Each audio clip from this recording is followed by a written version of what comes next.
2017 সালে প্রাণ ভয়ে পালিয়ে আসা রোহিঙ্গাদের মধ্যে কেউই ফেরত যেতে পারেনি। জন্মহারের ফলে উল্টো এই জনগোষ্ঠীর সংখ্যা ক্যাম্পে দিন দিন বেড়েই চলেছে। সময় যতই গড়াচ্ছে প্রত্যাবাসনের অনিশ্চয়তা ততই প্রকট হচ্ছে, যার কারণে টেনশন বাড়ছে বাংলাদেশের। সর্বশেষ 2023 সালে প্রত্যাবাসন প্রক্রিয়া কিছুটা অগ্রগতি হলেও শেষ পর্যন্ত আলোর মুখ দেখেনি। উল্টো রাখাইন রাজ্যে জান্তার সাথে আরাকান আর্মি যুদ্ধ হওয়ায় প্রত্যাবাসনের ছোট ছোট পদক্ষেপ নিয়ে আলোচনা থেকেও মুখ ফিরিয়ে নিয়েছে মিয়ানমার, যার কারণে রোহিঙ্গা ইস্যুতে কোনো সুসংবাদ নেই বাংলাদেশের হাতে। তবে সাধারণ রোহিঙ্গারা বরাবরই বলছেন নিরাপদ পরিবেশ পেলে তারা এখনই ফিরতে রাজি। শান্তি হইয়ে বাংলাদেশ সিনারে ঢাকায় আর বর্মা দিবাল্লা সার। কিন্তু রোহিঙ্গা নেতারা বলছেন 2017 সালে রাখাইন রাজ্য থেকে তাদের উৎখাতের পেছনে আরাকান আর্মির হাত ছিল। এখনও শুধুমাত্র রোহিঙ্গাদের নিজ দেশে না ফেরাতে যুদ্ধ নাটক শুরু করেছে। এই যুদ্ধে মিয়ানমারে সবচেয়ে বেশি ক্ষতিগ্রস্ত হচ্ছে সেখানে থাকা রোহিঙ্গারা, যদিও তারা যুদ্ধের কোনো অংশ নয়।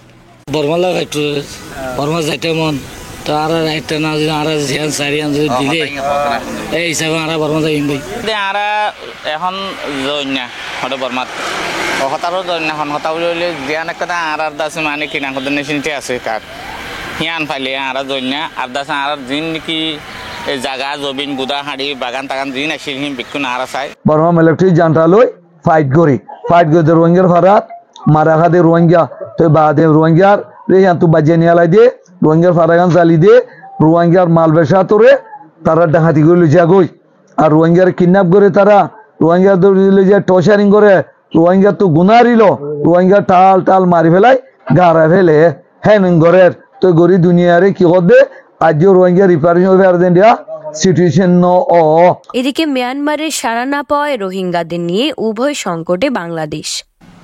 তার উপর নতুন টেনশন হয়ে দাঁড়িয়েছে মিয়ানমারে অবস্থান করা 6 লাখের মতো রোহিঙ্গার বাংলাদেশে চলে আসার আশঙ্কা।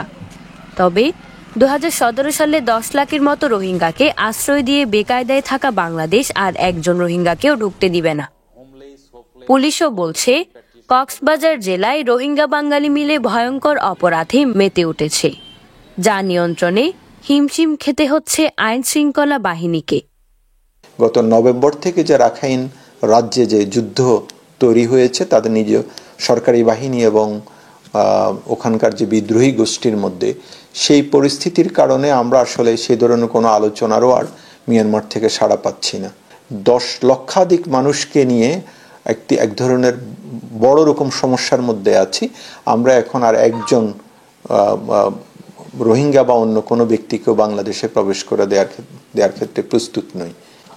রিপাট্রিয়েশনের বিষয়টি আমাদের হাতে আসলে একেবারে আনন্দ দেওয়ার মতো কোনো সংবাদ নেই, বাট আমরা তো আশা করি যে রিপাট্রিয়েশন অবশ্যই হবে, এই মানুষগুলো তাদের দেশে ফিরে যাবে।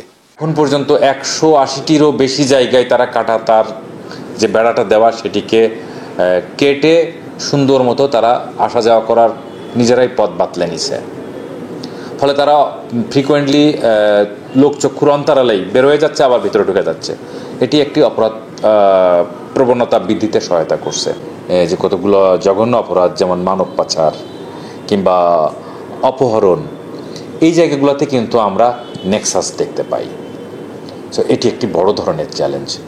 রোহিঙ্গা প্রত্যাবাসনে অনিশ্চয়তা যত বাড়ছে ততই ক্যাম্প থেকে বের হয়ে যাওয়ার চেষ্টা করছে রোহিঙ্গারা।